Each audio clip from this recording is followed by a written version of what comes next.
Olá, minha amiga, meu amigo. Hora do nosso encontro neste domingo, dia 18 de fevereiro, Dia Internacional das Baleias. Aqui no Brasil uma baleia ficou famosa, né? Levou Bolsonaro para a Polícia Federal. Tomara que não me levem também, porque faz uns 15 anos eu estava lá naquele fiord Bergen, da Noruega, e tive a curiosidade de ir no restaurante, estava no cardápio, pedir carne de baleia. Horrível. Horrível. Feia. Horrível. Horrível. Bom, mas é um belo animal, né? Mamífero como nós. Bom, e hoje é dia também do Volta. Alessandro Volta. Mais um italiano inventor. Ele conseguiu armazenar, em 1801, armazenar eletricidade. O criador da bateria. Hoje é o dia do nascimento dele e é o Dia Internacional da Bateria. Quem sabe um dia alguma brasileira consiga armazenar vento. Um italiano armazenou eletricidade. Todo mundo pensava também que seria impossível. Em 1808, em 18 de fevereiro, o príncipe regente João de Bragança, o nome dele todo era João Maria de Bragança, criou na Bahia a Escola de Cirurgia. Foi a primeira escola de medicina do Brasil. Em tempos em que faltava aí uns 40 anos para se usar anestesia, se usava lá algumas coisas para distrair o pobre do paciente de cirurgia enquanto gritava. Mas até chegar o éter, demorou mais uns 40 anos. E até chegar a luva, o uso de luva para evitar infecção no cirurgião, foi lá no fim do século XIX, 1890 e poucos. Graças a auxiliar de um cirurgião que estava com...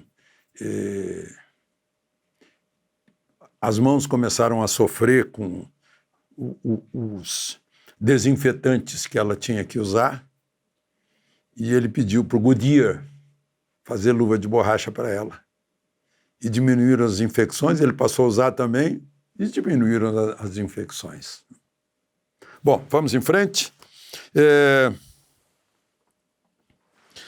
Só para lembrar, por fim, está começando a Quaresma, e hoje eu ouvi no Mosteiro de São Bento, lá o Dom Tiago, lembrando que Jesus Cristo ficou 40 dias e 40 noites no deserto, pensando.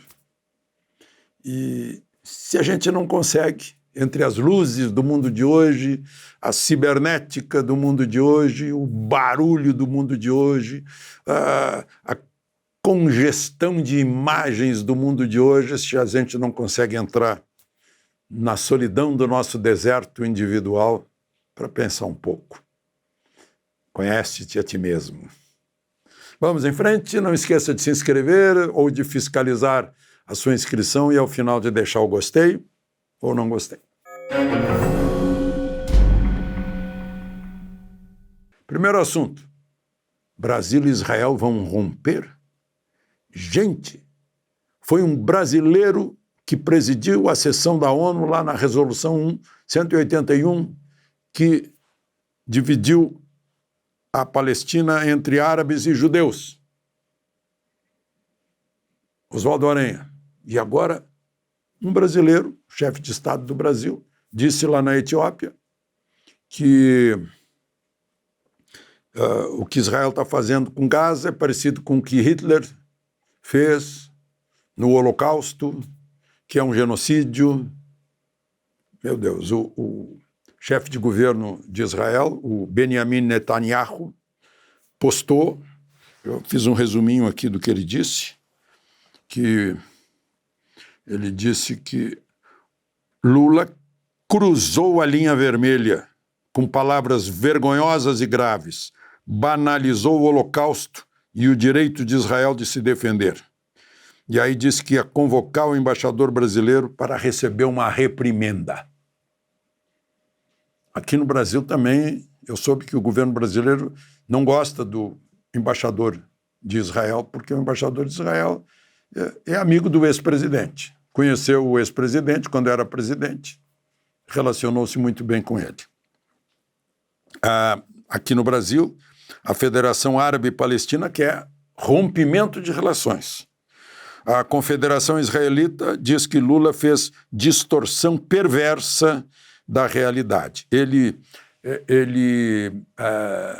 criticou também os 10 países que cortaram ajuda. São países europeus, Estados Unidos, cortaram ajuda para a agência da ONU, que dá assistência na faixa de Gaza, porque se descobriu que a agência da ONU estava infiltrada por gente do Hamas.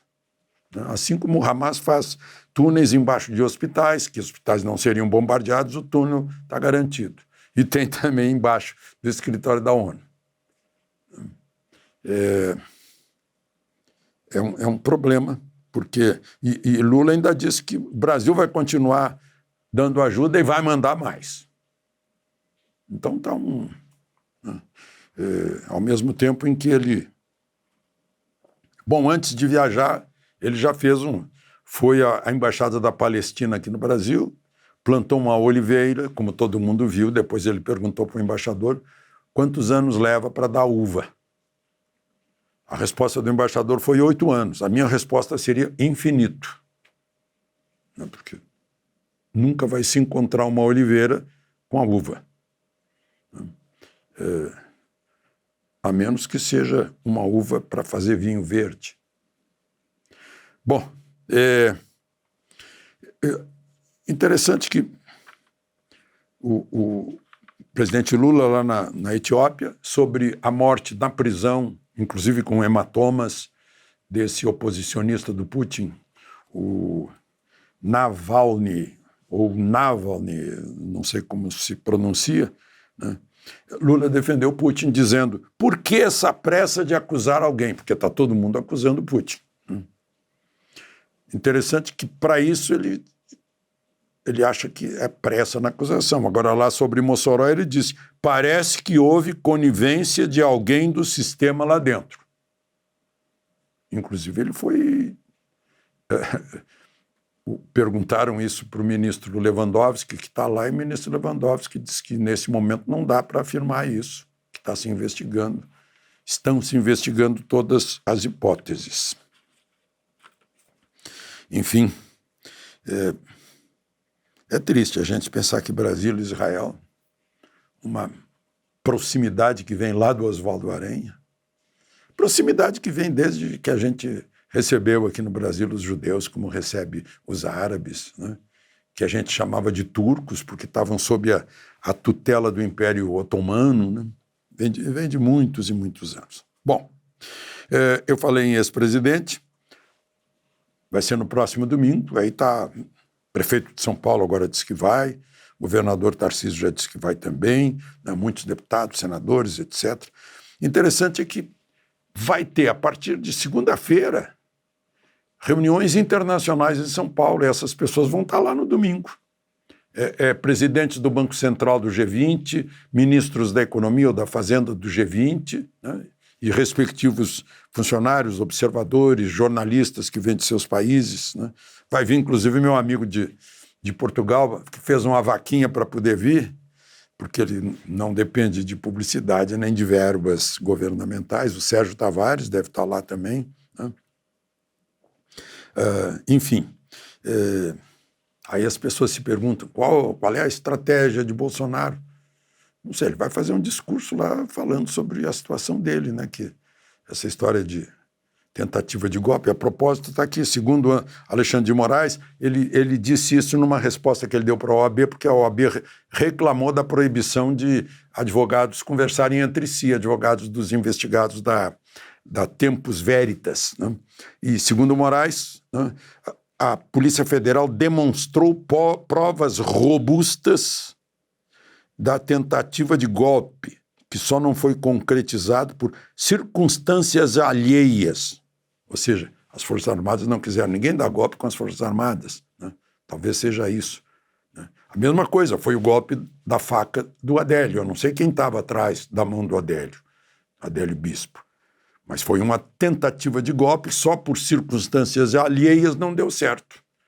Porque Bolsonaro estava em Juiz de Fora, próximo da Santa Casa, onde já havia cirurgiões competentes. E foi salvo. Se ele tivesse lá no norte de Minas, eu não sei se aconteceria a mesma coisa, né? Foi o caso de Dilma, que todo mundo sabe que ela tentou estado de defesa para ver se impediu o impeachment no julgamento, e as Forças Armadas também não concordaram, né? Por falar em Forças Armadas, nessa operação Tempus Veritas, o almirante Almir Garnier, né, que lá em Niterói foi surpreendido de manhã com a Polícia Federal entrando 6h15 da manhã na casa dele. Olha só, o número, já 8 turmas de formados no Colégio Naval, na Escola Naval, turmas de 1967, 69, 71, 73, 77, 79, 82, 86, e cada turma com uma lista assim de 40, 50, 60, 70 assinaturas de capitães de mar e guerra, almirantes principalmente, e outros que saíram e hoje são engenheiros e tal, em geral, né? Uma grande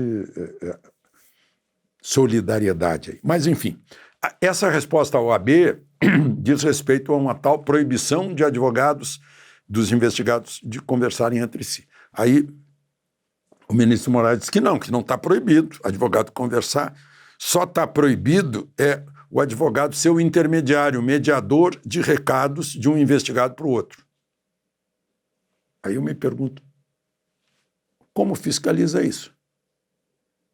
Como? O advogado lá da família Mantovani está se queixando que foi grampeado, que tem no processo, no inquérito, uma conversa entre ele e o cliente dele.